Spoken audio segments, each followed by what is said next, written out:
ಓಂ ಶಾಂತಿ. ಇಂದಿನ ದಿನಾಂಕ 27/4/2026. ಪ್ರಾರ್ಥ ಮುರಳಿ ಬಾಪ್ತಾದ ಮಧುಬನ.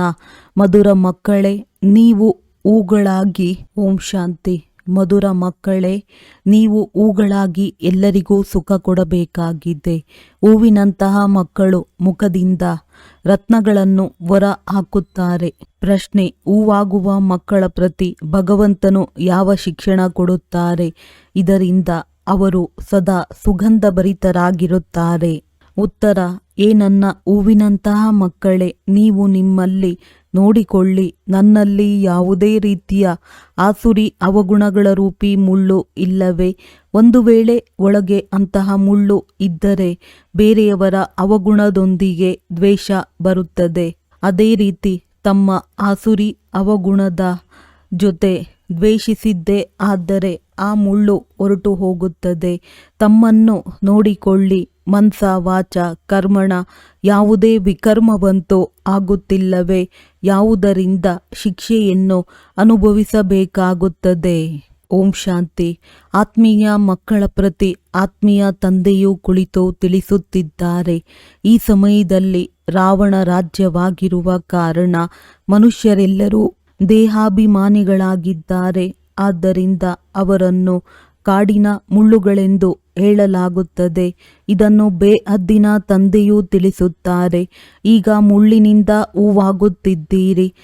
ಕೆಲವೊಮ್ಮೆ ಹೂವಾಗುತ್ತಾ ಮಾಯೆಯು ಮುಳ್ಳನ್ನಾಗಿ ಮಾಡಿಬಿಡುತ್ತದೆ. ಅದಕ್ಕಾಗಿ ಮುಳ್ಳಿನ ಕಾಡೆಂದು ಹೇಳಲಾಗುತ್ತದೆ. ಇದರಲ್ಲಿ ಅನೇಕ ಪ್ರಕಾರದ ಪ್ರಾಣಿಗಳ ರೀತಿ ಇರುವ ಮನುಷ್ಯರಿದ್ದಾರೆ. ಮನುಷ್ಯರಂತೆಯೇ ಇರುತ್ತಾರೆ, ಆದರೆ ಒಬ್ಬರಿಗೊಬ್ಬರು ಪ್ರಾಣಿಗಳಂತೆ ಜಗಳವಾಡುತ್ತಿರುತ್ತಾರೆ. ಮನೆಯಲ್ಲಿ ಜಗಳ ಉಂಟಾಗಿದೆ. ವಿಷಯ ಸಾಗರದಲ್ಲಿ ಎಲ್ಲರೂ ಇದ್ದಾರೆ. ಇಡೀ ಪ್ರಪಂಚವು ದೊಡ್ಡ ವಿಷದ ಸಾಗರವಾಗಿದೆ. ಇದರಲ್ಲಿ ಮನುಷ್ಯರು ಮುಳುಗುತ್ತಿದ್ದಾರೆ. ಇದಕ್ಕೆ ಪತಿತ ಭ್ರಷ್ಟಾಚಾರಿ ಪ್ರಪಂಚವೆಂದು ಕರೆಯಲಾಗುತ್ತದೆ. ಈಗ ನೀವು ಮುಳ್ಳುಗಳಿಂದ ಹೂಗಳಾಗುತ್ತಿದ್ದೀರಿ. ತಂದೆಯನ್ನು ಭಗವಂತನೆಂದು ಕರೆಯಲಾಗುತ್ತದೆ. ತಂದೆಯು ತಿಳಿಸುತ್ತಾರೆ, ಗೀತೆಯಲ್ಲಿ ಜ್ಞಾನದ ಮಾತುಗಳಿವೆ. ಅಂದ ಮೇಲೆ ಮನುಷ್ಯರ ಚಲನೆಯು ಹೇಗಿದೆ ಎಂದು ಭಾಗವತದಲ್ಲಿ ವರ್ಣನೆ ಇದೆ. ಏನೇನೆಲ್ಲ ಮಾತುಗಳನ್ನು ಬರೆದು ಬಿಟ್ಟಿದ್ದಾರೆ. ಸತ್ಯಯುಗದಲ್ಲಿ ಈ ರೀತಿ ಹೇಳುತ್ತಾರೆಯೇ? ಸತ್ಯಯುಗದಲ್ಲಂತೂ ಹೂವಿನ ತೋಟವಿರುತ್ತದೆ. ಈಗ ನೀವು ಹೂಗಳಾಗುತ್ತಿದ್ದೀರಿ. ಹೂಗಳಾಗಿ ಮತ್ತೆ ಮುಳ್ಳುಗಳಾಗುತ್ತೀರಿ. ಇಂದು ಬಹಳ ಚೆನ್ನಾಗಿ ನಡೆಯುತ್ತಿರುತ್ತಾರೆ. ಮತ್ತೆ ಮಾಯೆಯ ಬಿರುಗಾಳಿಯು ಬಂದು ಬಿಡುತ್ತದೆ. ಕುಳಿತಿದ್ದಂತೆಯೇ ಮಾಯೆಯು ಎಂತಹ ಸ್ಥಿತಿಯನ್ನಾಗಿ ಮಾಡುತ್ತದೆ. ನಾನು ವಿಶ್ವದ ಮಾಲೀಕರನ್ನಾಗಿ ಮಾಡುತ್ತೇನೆಂದು ತಂದೆಯು ತಿಳಿಸುತ್ತಾರೆ. ನಾವು ವಿಶ್ವದ ಮಾಲೀಕರಾಗಿದ್ದೇವೆಂದು ಭಾರತದವರು ಹೇಳುತ್ತಾರೆ. ಲಕ್ಷ್ಮೀನಾರಾಯಣರ ರಾಜ್ಯವಿತ್ತು. ಇದು ನೆನ್ನೆಯ ಮಾತಾಗಿದೆ. ವಜ್ರ ವೈಡೂರ್ಯಗಳ ಮೆಹಲುಗಳಿತ್ತು. ಅದನ್ನು ಅಲ್ಲಾನ ಹೂದೋಟವೆಂದು ಕರೆಯಲಾಗುತ್ತದೆ. ಈಗ ಇಲ್ಲಿಯೇ ಕಾಡಿದೆ ಅಂದಾಗ ಮತ್ತೆ ಇಲ್ಲಿಯೇ ತೋಟವಾಗಬೇಕಲ್ಲವೇ? ಭಾರತವು ಸ್ವರ್ಗವಾಗಿತ್ತು. ಅದರಲ್ಲಿ ಹೂಗಳಿದ್ದವು. ತಂದೆಯು ಹೂದೋಟವನ್ನಾಗಿ ಮಾಡುತ್ತಾರೆ. ಹೂವಾಗುತ್ತಾ ಸಂಘದೋಷದಲ್ಲಿ ಬಂದು ಹಾಳಾಗುತ್ತಾರೆ. ಸಾಕು ಬಾಬಾ, ನಾವಂತೂ ವಿವಾಹ ಮಾಡಿಕೊಳ್ಳುತ್ತೇವೆಂದು ಹೇಳುತ್ತಾರೆ. ಮಾಯೆಯ ಶೋ ನೋಡುತ್ತಾರಲ್ಲವೇ? ಇಲ್ಲಂತೂ ಅವಶ್ಯವಾಗಿ ಶಾಂತಿ ಇದೆ. ಈ ಸಂಪೂರ್ಣ ಪ್ರಪಂಚವು ಒಂದು ಕಾಡಾಗಿದೆ. ಕಾಡಿಗೆ ಅವಶ್ಯವಾಗಿ ಬೆಂಕಿ ಬೀಳಲಿದೆ. ಕಾಡಿನಲ್ಲಿರುವವರು ಸಹ ಸಮಾಪ್ತಿಯಾಗುತ್ತಾರಲ್ಲವೇ? 5000 ವರ್ಷಗಳ ಮೊದಲಿನಂತೆಯೇ ಈಗಲೂ ಸಹ ಬೆಂಕಿ ಹತ್ತಿಕೊಳ್ಳಲಿದೆ. ಯಾವುದಕ್ಕೆ ಮಹಾಭಾರತ ಯುದ್ಧವೆಂದು ಹೆಸರನ್ನಿಡಲಾಗಿದೆ. ಅಟಾಮಿಕ್ ಬಾಂಬಿನ ಯುದ್ಧವು ಮೊದಲು ಯಾದವರಿಂದಲೇ ಆಗುತ್ತದೆ. ಅದು ಸಹ ಗಾಯನವಿದೆ. ವಿಜ್ಞಾನದಿಂದ ಬಾಂಬುಗಳು ಮಾಡಿದರು. ಶಾಸ್ತ್ರಗಳಲ್ಲಿ ಬಹಳ ಕಥೆಗಳನ್ನು ಬರೆದಿದ್ದಾರೆ. ಹೊಟ್ಟೆಯಿಂದ ಯಾವುದೇ ಒನಕೆ ಬರಲು ಸಾಧ್ಯವಿಲ್ಲ ಎಂದು ತಂದೆಯು ಕೇಳುತ್ತಾರೆ. ಈಗ ನೀವು ನೋಡುತ್ತೀರಿ, ವಿಜ್ಞಾನದಿಂದ ಬಾಂಬು ಇತ್ಯಾದಿಗಳನ್ನು ಮಾಡುತ್ತಾರೆ. ಕೇವಲ 2 ಬಾಂಬನ್ನು ಹಾಕಿದ್ದರಿಂದಲೇ ಎಷ್ಟೊಂದು ಪಟ್ಟಣಗಳು ನಾಶವಾಯಿತೋ, ಎಷ್ಟೊಂದು ಜನ ಮರಣ ಹೊಂದಿದರು, ಎಷ್ಟೊಂದು ನಷ್ಟವಾಯಿತೋ. ಇಷ್ಟು ದೊಡ್ಡ ಕಾಡಿನಲ್ಲಿ ಕೋಟಿಗಟ್ಟಲೆ ಮನುಷ್ಯರಿದ್ದಾರೆ. ಇದಕ್ಕೆ ಬೆಂಕಿ ಹತ್ತಿಕೊಳ್ಳುವುದಿದೆ. ತಂದೆಯಂತೂ ದಯಾಹೃದಯಿಯಾಗಿದ್ದಾರೆ. ಎಲ್ಲರ ಕಲ್ಯಾಣ ಮಾಡಬೇಕಲ್ಲವೇ? ಅವರೆಲ್ಲ ಮತ್ತೆ ಎಲ್ಲಿಗೆ ಹೋಗುತ್ತಾರೆ? ಅವಶ್ಯವಾಗಿ ನೋಡುತ್ತಾರೆ. ಬೆಂಕಿ ಬೀಳುತ್ತಿದೆ ಎಂದರೆ ಮತ್ತೆ ತಂದೆಯ ಆಶ್ರಯದಲ್ಲಿ ಬರುತ್ತಾರೆ. ತಂದೆಯು ಸರ್ವರ ಸದ್ಗತಿದಾತ, ಪುನರ್ಜನ್ಮರಹಿತನಾಗಿದ್ದಾರೆ. ನಂತರ ಅವರನ್ನು ಸರ್ವವ್ಯಾಪಿ ಎಂದು ಹೇಳಿಬಿಡುತ್ತಾರೆ. ಈಗ ನೀವು ಸಂಗಮಯುಗಿಗಳಾಗಿದ್ದೀರಿ. ನಿಮ್ಮ ಬುದ್ಧಿಯಲ್ಲಿ ಸಂಪೂರ್ಣ ಜ್ಞಾನವಿದೆ. ಮಿತ್ರ ಸಂಬಂಧಿಗಳ ಜೊತೆ ನಿಭಾಯಿಸಬೇಕಲ್ಲವೇ? ಅವರಲ್ಲಿ ಆಸುರಿ ಗುಣವಿದೆ, ನಿಮ್ಮಲ್ಲಿ ದೈವಿ ಗುಣವಿದೆ ಅಂದ ಮೇಲೆ ಅನ್ಯರಿಗೂ ಇದನ್ನು ಕಲಿಸುವುದೇ ನಿಮ್ಮ ಕೆಲಸವಾಗಿದೆ. ಮಂತ್ರವನ್ನು ಕೊಡುತ್ತಲೇ ಇರಬೇಕು. ಪ್ರದರ್ಶನಿಯ ಮುಖಾಂತರ ನೀವು ಎಷ್ಟೊಂದು ತಿಳಿಸುತ್ತೀರಿ. 84 ಜನ್ಮಗಳು ಭಾರತವಾಸಿಗಳಾಗಿದ್ದಾರೆ. ಈಗ ತಂದೆಯು ಮನುಷ್ಯರನ್ನು ದೇವತೆಗಳನ್ನಾಗಿ ಮಾಡಲು ಬಂದಿದ್ದಾರೆ. ಅಂದರೆ ನರಕವಾಸಿ ಮನುಷ್ಯರನ್ನು ಸ್ವರ್ಗವಾಸಿ ಮಾಡುತ್ತಾರೆ. ದೇವತೆಗಳು ಸ್ವರ್ಗದಲ್ಲಿರುತ್ತಾರೆ. ಈಗ ತಮಗೆ ಆಸುರಿ ಗುಣಗಳ ಮೇಲೆ ದ್ವೇಷ ಬರಬೇಕು. ಈಗ ನನ್ನಲ್ಲಿ ದೈವಿ ಗುಣಗಳು ಎಷ್ಟು ಬಂದಿದೆ? ನನ್ನಲ್ಲಿ ಯಾವುದೇ ಆಸುರಿ ಗುಣವಿಲ್ಲವೇ? ಮನಸ ವಾಚ ಕರ್ಮಣದಿಂದ ಯಾವುದೇ ಆಸುರಿ ಕಾರ್ಯವಾಗಿಲ್ಲವೇ? ನಾವು ಮುಳ್ಳುಗಳಿಂದ ಹೂಗಳನ್ನಾಗಿ ಮಾಡುವ ವ್ಯಾಪಾರ ಮಾಡುತ್ತಿದ್ದೇನೆಯೇ ಅಥವಾ ಇಲ್ಲವೇ? ತಂದೆಯು ಮಾಲೀಕನಾಗಿದ್ದಾರೆ. ನೀವು ಬ್ರಹ್ಮ ಕುಮಾರ ಕುಮಾರಿಯರು ಮಾಲಿಗಳಾಗಿದ್ದೀರಿ. ವಿಧ ವಿಧವಾದ ಮಾಲಿಗಳಿರುತ್ತಾರೆ. ಕೆಲವರು ಬುದ್ಧಿಹೀನರಿರುತ್ತಾರೆ. ಅವರು ಅನ್ಯರನ್ನು ತಮ್ಮ ಸಮಾನ ಮಾಡಿಕೊಳ್ಳಲು ಸಾಧ್ಯವಿಲ್ಲ. ಪ್ರದರ್ಶನಿಯಲ್ಲಿ ಮಾಲೀಕನಂತೂ ಬರಲು ಸಾಧ್ಯವಿಲ್ಲ. ಮಾಲಿಗಳು ಹೋಗುತ್ತಾರೆ. ಈ ಮಾಲಿಯು ಶಿವತಂದೆಯ ಜೊತೆಯಲ್ಲಿ ಇರುವುದರಿಂದ ಹೋಗಲು ಸಾಧ್ಯವಿಲ್ಲ. ನೀವು ಮಾಲಿಗಳು ಸೇವೆ ಮಾಡಲು ಹೋಗುತ್ತೀರಿ. ಒಳ್ಳೊಳ್ಳೆಯ ಮಾಲಿಗಳನ್ನು ಸಹ ಕರೆಸುತ್ತಾರೆ. ತಿಳುವಳಿಕೆ ಇಲ್ಲದವರನ್ನು ಕರೆಯಬೇಡಿ ಎಂದು ತಂದೆಯೂ ಸಹ ತಿಳಿಸುತ್ತಾರೆ. ತಂದೆಯು ಹೆಸರನ್ನಂತೂ ತಿಳಿಸುವುದಿಲ್ಲ. 3rd ಕ್ಲಾಸ್ ಮಾಲಿಗಳು ಸಹ ಇರುತ್ತಾರಲ್ಲವೇ? ಮಾಲೀಕನಿಗೆ ಯಾರು ಒಳ್ಳೊಳ್ಳೆಯ ಹೂಗಳನ್ನಾಗಿ ಮಾಡಿ ತೋರಿಸುತ್ತಾರೆ ಅವರನ್ನೇ ಪ್ರೀತಿ ಮಾಡುತ್ತಾರೆ. ಅವರ ಮೇಲೆ ಮಾಲೀಕನಿಗೆ ಖುಷಿಯಾಗುತ್ತದೆ.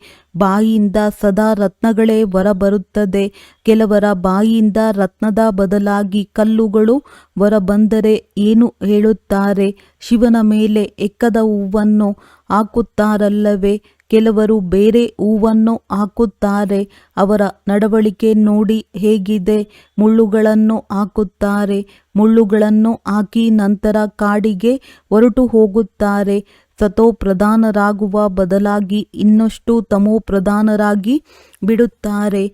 ಮುಂದೆ ಅವರ ಗತಿ ಏನಾಗಬಹುದು? ನಾನೊಬ್ಬನೇ ನಿಷ್ಕಾಮಿ ಪರೋಪಕಾರಿ ಆಗಿದ್ದೇನೆಂದು ತಂದೆಯು ತಿಳಿಸುತ್ತಾರೆ. ಪರೋಪಕಾರವನ್ನು ಭಾರತದವರ ಮೇಲೆ ಮಾಡುತ್ತೇನೆ. ಯಾರು ನಮ್ಮ ಮೇಲೆ ಬಹಳ ನಿಂದನೆ ಮಾಡುತ್ತಾರೆ, ನಾನು ಇದೇ ಸಮಯದಲ್ಲಿ ಬಂದು ಸ್ವರ್ಗ ಸ್ಥಾಪನೆ ಮಾಡುತ್ತೇನೆಂದು ತಿಳಿಸುತ್ತಾರೆ. ಯಾರಿಗಾದರೂ ಸ್ವರ್ಗಕ್ಕೆ ಹೋಗಿ ಎಂದು ಹೇಳಿದರೆ ನಾವಂತೂ ಸ್ವರ್ಗದಲ್ಲಿಯೇ ಇದ್ದೇವೆಂದು ಹೇಳುತ್ತಾರೆ. ಅರೆ, ಸ್ವರ್ಗವಂತೂ ಸತ್ಯಯುಗದಲ್ಲಿ ಇರುತ್ತದೆ ಎಲ್ಲವೇ?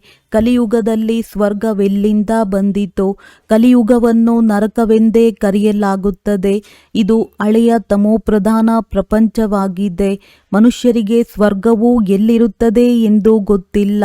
ಸ್ವರ್ಗವು ಆಕಾಶದಲ್ಲಿದೆ ಎಂದು ತಿಳಿದುಕೊಂಡಿರುತ್ತಾರೆ. ದಿಲ್ವಾಡ ಮಂದಿರದಲ್ಲಿಯೂ ಸಹ ಸ್ವರ್ಗವನ್ನು ಮೇಲೆ ತೋರಿಸಿದ್ದಾರೆ, ಕೆಳಗೆ ತಪಸ್ಸು ಮಾಡುತ್ತಿದ್ದಾರೆ. ಆದ್ದರಿಂದ ಇಂಥವರು ಸ್ವರ್ಗಸ್ಥರಾದರೆಂದು ಮನುಷ್ಯರು ಹೇಳುತ್ತಾರೆ.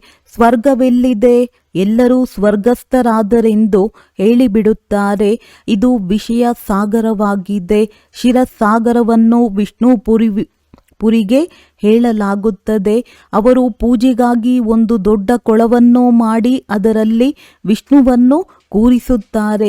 ಈಗ ನೀವು ಮಕ್ಕಳು ಸ್ವರ್ಗವನ್ನು ತಯಾರು ಮಾಡುತ್ತಿದ್ದೀರಿ, ಎಲ್ಲಿ ಹಾಲಿನ ನದಿಗಳೇ ಇರುತ್ತವೆ. ಈಗ ನೀವು ಮಕ್ಕಳು ಹೂಗಳಾಗುತ್ತೀರಿ. ಇವರಂತೂ ಮುಳ್ಳುಗಳಾಗಿದ್ದಾರೆ ಎಂಬ ಚಲನೆಯು ಎಂದೂ ಇರಬಾರದು. ಸದಾ ಹೂವಾಗುವುದಕ್ಕಾಗಿಯೇ ಪುರುಷಾರ್ಥ ಮಾಡಿ. ಮಾಯೆಯು ಮುಳ್ಳನ್ನಾಗಿ ಮಾಡಿಬಿಡುತ್ತದೆ. ಆದ್ದರಿಂದ ಬಹಳ ಸಂಭಾಲನೆ ಮಾಡಬೇಕಾಗಿದೆ.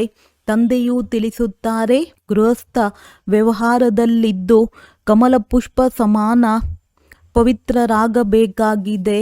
ಮಾಲಿಯು ಮುಳ್ಳುಗಳಿಂದ ಹೂವನ್ನಾಗಿ ಮಾಡಲು ಬಂದಿದ್ದಾರೆ ಅಂದಾಗ ನಾವು ಎಷ್ಟು ಹೂವಾಗಿದ್ದೇವೆಂದು ನೋಡಿಕೊಳ್ಳಬೇಕು. ಹೂಗಳಿಗೆ ಸೇವೆ ಮಾಡಲು ಎಲ್ಲ ಕಡೆಯೂ ಕರೆಯುತ್ತಾರೆ. ಬಾಬಾ ಗುಲಾಬಿ ಹೂಗಳನ್ನೇ ಕಳುಹಿಸಿ ಎಂದು ಹೇಳುತ್ತಾರೆ.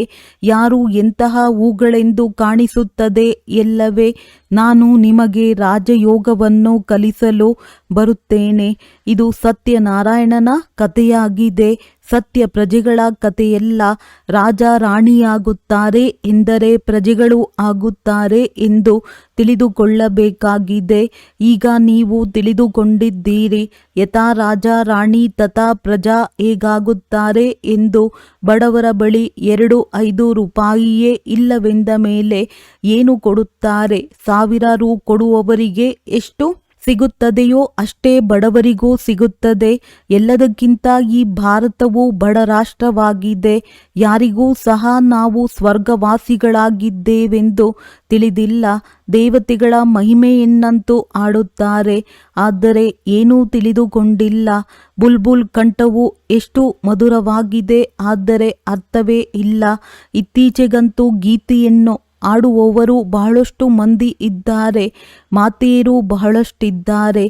ಗೀತೆಯಿಂದ ಯಾವ ಧರ್ಮ ಸ್ಥಾಪನೆಯಾಯಿತು ಎಂಬುದನ್ನಂತೂ ತಿಳಿದೇ ಇಲ್ಲ.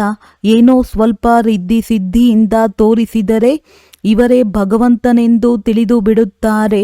ಪತಿತ ಪಾವನ ಎಂದು ಆಡುತ್ತಾರೆಂದರೆ ಪತಿತರಾದರಲ್ಲವೇ. ವಿಕಾರದಲ್ಲಿ ಹೋಗುವುದೇ ನಂಬರ್ 1 ಪತಿತತನವಾಗಿದೆ. ಇಡೀ ಪ್ರಪಂಚವೇ ಪತಿತವಾಗಿದೆ. ಪತಿತ ಪಾವನ ಬಾ ಎಂದು ಎಲ್ಲರೂ ಕೂಗುತ್ತಾರೆ. ಈಗ ಅವರು ಬರಬೇಕೋ ಅಥವಾ ಗಂಗಾ ಸ್ನಾನದಿಂದಲೇ ಪಾವನರಾಗಬಹುದೇ? ಮನುಷ್ಯರಿಂದ ದೇವತೆಗಳಾಗಲು ಎಷ್ಟೊಂದು ಪರಿಶ್ರಮ ಪಡಬೇಕಾಗುವುದು. ನನ್ನನ್ನು ನೆನಪು ಮಾಡುವುದರಿಂದ ನೀವು ಮುಳ್ಳುಗಳಿಂದ ಹೂಗಳಾಗುತ್ತೀರಿ. ಬಾಯಿಯಿಂದ ಎಂದೂ ಕಲ್ಲುಗಳು ಬರಬಾರದು, ಹೂಗಳೇ ಆಗಿ. ಇದು ವಿದ್ಯೆಯಾಗಿದೆಯಲ್ಲವೇ. ನಡೆಯುತ್ತಾ ನಡೆಯುತ್ತಾ ಈ ರೀತಿ ಗ್ರಹಚಾರ ಕುಳಿತುಕೊಳ್ಳುತ್ತದೆ. ನಂತರ ಅನುತ್ತೀರ್ಣರಾಗಿ ಬಿಡುತ್ತಾರೆ. ಸಂಪೂರ್ಣ ಭರವಸೆ ಇರುವವರಿಂದ ಭರವಸೆ ಇಲ್ಲದಂತಾಗಿ ಮತ್ತೆ ತಂದೆಯ ಬಳಿ ಹೋಗಬೇಕೆಂದು ಹೇಳುತ್ತಾರೆ. ಇಂದ್ರ ಸಭೆಯಲ್ಲಿ ಪತಿತರು ಬರಲು ಸಾಧ್ಯವೇ? ಇದು ಇಂದ್ರ ಸಭೆಯಲ್ಲವೇ? ಬ್ರಾಹ್ಮಣಿಯು ಯಾರನ್ನೋ ಕರೆದುಕೊಂಡು ಬರುತ್ತಾರೆಯೋ ಅವರ ಮೇಲೆ ದೊಡ್ಡ ಜವಾಬ್ದಾರಿ ಇದೆ. ವಿಕಾರದಲ್ಲಿ ಹೋದರೆಂದರೆ ಬ್ರಾಹ್ಮಣಿಯ ಮೇಲೂ ಹೊರೆಯಾಗುತ್ತದೆ. ಆದ್ದರಿಂದ ಬಹಳ ಎಚ್ಚರ ವಹಿಸಿ ಕರೆದುಕೊಂಡು ಬರಬೇಕಾಗಿದೆ. ಮುಂದೆ ಹೋದಂತೆ ಸಾಧು ಸಂತರೆಲ್ಲರೂ ಸಾಲಾಗಿ ನಿಂತುಕೊಳ್ಳುತ್ತಾರೆ. ಭೀಷ್ಮ ಪಿತಾಮಹರ ಹೆಸರಂತೂ ಇದೆಯಲ್ಲವೇ. ಮಕ್ಕಳಿಗೆ ಬಹಳ ವಿಶಾಲವಾದ ಬುದ್ಧಿ ಇರಬೇಕಾಗಿದೆ. ನೀವು ಯಾರಿಗೆ ಬೇಕಾದರೂ ತಿಳಿಸಿ, ಭಾರತವು ಉದೋಟವಾಗಿತ್ತು, ಅದರಲ್ಲಿ ದೇವಿ ದೇವತೆಗಳಿದ್ದರು. ಈಗಂತೂ ಮುಳ್ಳುಗಳಾಗಿದ್ದಾರೆ. ನಿಮ್ಮಲ್ಲಿ 5 ವಿಕಾರಗಳಿವೆಯಲ್ಲವೇ. ರಾವಣ ರಾಜ್ಯವೆಂದರೆ ಕಾಡಾಗಿದೆ. ಈಗ ತಂದೆಯು ಬಂದು ಮುಳ್ಳುಗಳಿಂದ ಹೂವನ್ನಾಗಿ ಮಾಡುತ್ತಾರೆ. ವಿಚಾರ ಮಾಡಬೇಕು. ನಾವು ಗುಲಾಬಿ ಹೂಗಳಾಗಲಿಲ್ಲವೆಂದರೆ ಎಕ್ಕದ ಹೂವು ಆಗಬೇಕಾಗಿದೆ. ಪ್ರತಿಯೊಬ್ಬರೂ ತಮ್ಮ ಕಲ್ಯಾಣವನ್ನು ಮಾಡಿಕೊಳ್ಳಬೇಕು. ಶಿವತಂದೆಯ ಮೇಲೆ ಯಾವುದೇ ಕೃಪೆ ತೋರಿಸುತ್ತಿಲ್ಲ. ಕೃಪೆಯನ್ನಂತೂ ತಮ್ಮ ಮೇಲೆ ತೋರಿಸಿಕೊಳ್ಳಬೇಕು. ಈಗ ಶ್ರೀಮತದಂತೆ ನಡೆಯಬೇಕಾಗಿದೆ.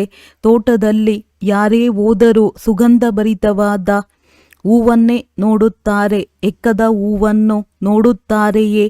ಇದು ಹೂಗಳ ಪ್ರದರ್ಶನವಿರುತ್ತದೆಯಲ್ಲವೇ. ಇದು ಸಹ ಹೂಗಳ ಪ್ರದರ್ಶನಿಯಾಗಿದೆ. ಬಹಳ ದೊಡ್ಡ ಬಹುಮಾನ ಸಿಗುತ್ತದೆ. ದೊಡ್ಡ ಫಸ್ಟ್ ಕ್ಲಾಸ್ ಹೂವಾಗಬೇಕಾಗಿದೆ. ಬಹಳ ಮಧುರವಾದ ನಡಿಗೆ ಇರಬೇಕಾಗಿದೆ. ಕ್ರೋಧಿಗಳ ಜೊತೆ ಬಹಳ ನಮ್ರವಾಗಿರಬೇಕಾಗಿದೆ. ಶ್ರೀಮತದಂತೆ ನಾವು ಪವಿತ್ರರಾಗಿ ಪವಿತ್ರ ಪ್ರಪಂಚದ ಮಾಲೀಕರಾಗಲು ಬಯಸುತ್ತೇವೆ. ಯುಕ್ತಿಗಳಂತೂ ಬಹಳ ಇವೆ. ಮಾತೆಯರ ಬಳಿ ಬಹಳ ಯುಕ್ತಿಗಳಿರುತ್ತವೆ. ಯುಕ್ತಿಯಿಂದ ಪವಿತ್ರರಾಗುವ ಪುರುಷಾರ್ಥ ಮಾಡಬೇಕಾಗಿದೆ. ಭಗವಾನುವಾಚ ಕಾಮ ಮಹಾಶತ್ರುವಾಗಿದೆ. ಪವಿತ್ರರಾಗುವುದರಿಂದ ಸತೋಪ್ರಧಾನರಾಗಿ ಬಿಡುತ್ತೀರಿ. ಅಂದ ಮೇಲೆ ಭಗವಂತನು ಹೇಳಿದ ಮಾತನ್ನು ನಾವು ಕೇಳಬಾರದೆ ಎಂದು ನೀವು ಹೇಳಬಹುದಾಗಿದೆ. ಯುಕ್ತಿಯಿಂದ ತಮ್ಮನ್ನು ತಾವು ಬಚಾವ್ ಮಾಡಿಕೊಳ್ಳಬೇಕಾಗಿದೆ. ವಿಶ್ವದ ಮಾಲೀಕರಾಗಲು ಸ್ವಲ್ಪ ಸಹನೆ ಮಾಡಿದರೆ ಏನಾಗುವುದು? ನೀವು ನಿಮಗೋಸ್ಕರ ಮಾಡಿಕೊಳ್ಳುತ್ತೀರಿ, ಅವರು ರಾಜ್ಯ ಭಾಗ್ಯಕ್ಕಾಗಿ ಮಾಡಿಕೊಳ್ಳುತ್ತಾರೆ. ಪುರುಷಾರ್ಥವನ್ನು ಮಾಡಬೇಕಾಗಿದೆ. ತಂದೆಯನ್ನು ಮರೆಯುವುದರಿಂದಲೇ ಕೆಳಗೆ ಬೀಳುತ್ತಾರೆ. ನಂತರ ನಾಚಿಕೆಯಾಗುತ್ತದೆ. ಹೇಗೆ ದೇವತೆಗಳಾಗುವಿರಿ? ಒಳ್ಳೆಯದು. ಮಧುರಾತಿ ಮಧುರ ಅಗಲಿ ಹೋಗಿ ಮರಳಿ ಸಿಕ್ಕಿರುವ ಮಕ್ಕಳ ಪ್ರತಿ ಮಾತ್ಪಿತಾ ಬಾಪ್ದಾದಾರವರ ನೆನಪು, ಪ್ರೀತಿ ಹಾಗೂ ಸುಪ್ರಭಾತ. ಆತ್ಮಿಕ ಮಕ್ಕಳಿಗೆ ಆತ್ಮಿಕ ತಂದೆಯ ನಮಸ್ತೆ. ಧಾರಣೆಗಾಗಿ ಮುಖ್ಯ ಸಾರ: ಮಾಯೆಯ ಗ್ರಹಚಾರದಿಂದ ಸುರಕ್ಷಿತವಾಗಿರಲು ಸದಾ ಬಾಯಿಯಿಂದ ಜ್ಞಾನರತ್ನಗಳೇ ಹೊರಬರುತ್ತಿರಬೇಕು. ಸಂಘದೋಷದಿಂದ ತಮ್ಮನ್ನು ತಾವು ರಕ್ಷಣೆ ಮಾಡಿಕೊಳ್ಳಬೇಕಾಗಿದೆ. ಸುಗಂಧ ಭರಿತವಾದ ಹೂವಾಗಲು ಅವಗುಣಗಳನ್ನು ತೆಗೆಯುತ್ತಿರಬೇಕಾಗಿದೆ. ಶ್ರೀಮತದಂತೆ ಬಹಳ ನಮ್ರರಾಗಬೇಕಾಗಿದೆ. ಕಾಮ ಮಹಾಶತ್ರುವಿನಿಂದ ಎಂದೂ ಸೋಲಬಾರದು. ಯುಕ್ತಿಯಿಂದ ಸ್ವಯಂವನ್ನು ಪಾರು ಮಾಡಿಕೊಳ್ಳಬೇಕಾಗಿದೆ. ವರದಾನ: ಶಕ್ತಿಗಳ ಚಮತ್ಕಾರದ ಬದಲು ಕರ್ತವ್ಯವೆಂದು ತಿಳಿದುಕೊಂಡು ಪ್ರಯೋಗ ಮಾಡುವಂತಹ ಪೂಜ್ಯನೀಯ ಅಥವಾ ಗಾಯನ ಯೋಗ್ಯ ಭವ. ನೆನಪಿನ ಮೂಲಕ ಯಾವ ಶಕ್ತಿಗಳ ಪ್ರಾಪ್ತಿಯಾಗುವುದೋ ಅದನ್ನು ಚಮತ್ಕಾರವೆಂದು ತಿಳಿದು ಪ್ರಯೋಗಿಸಬಾರದು. ಆದರೆ ಕರ್ತವ್ಯವೆಂದು ತಿಳಿದು ಕಾರ್ಯದಲ್ಲಿ ಉಪಯೋಗಿಸಬೇಕು. ಆ ಮನುಷ್ಯರ ಬಳಿ ರಿದ್ಧಿ ಸಿದ್ಧಿಯ ಚಮತ್ಕಾರವಾಗುತ್ತದೆ. ಆದರೆ ತಮ್ಮ ಬಳಿ ಇದೆ ಶ್ರೀಮತ. ಶ್ರೀಮತದಿಂದ ಅವಶ್ಯವಾಗಿ ಶಕ್ತಿಗಳು ಬರುವುದು. ಆದ್ದರಿಂದ ಸಂಕಲ್ಪದಿಂದ ಕರ್ತವ್ಯವೂ ಸಿದ್ಧವಾಗುವುದು. ಸಂಕಲ್ಪದಿಂದ ಯಾರಿಗಾದರೂ ಕಾರ್ಯದ ಪ್ರೇರಣೆಯನ್ನು ಕೊಡಬಹುದು. ಇದು ಸಹ ಶಕ್ತಿಯೇ ಆಗಿದೆ. ಆದರೆ ಶ್ರೀಮತದಲ್ಲಿ ಯಾವಾಗ ತಮ್ಮ ಮನ್ಮತವು ಸೇರ್ಪಡೆ ಆಗುವುದಿಲ್ಲವೋ ಆಗ ಗಾಯನ ಮತ್ತು ಪೂಜ್ಯನೀಯ ಯೋಗ್ಯರಾಗುವಿರಿ. ಸ್ಲೋಗನ್: ಯಾವುದೇ ಪ್ರಕಾರದ ಏರುಪೇರುಗಳಲ್ಲಿ ಹೃದಯ ವಿದೀರ್ಣರಾಗುವ ಬದಲು ವಿಶಾಲ ಹೃದಯಿಗಳು ಆಗಿರಿ.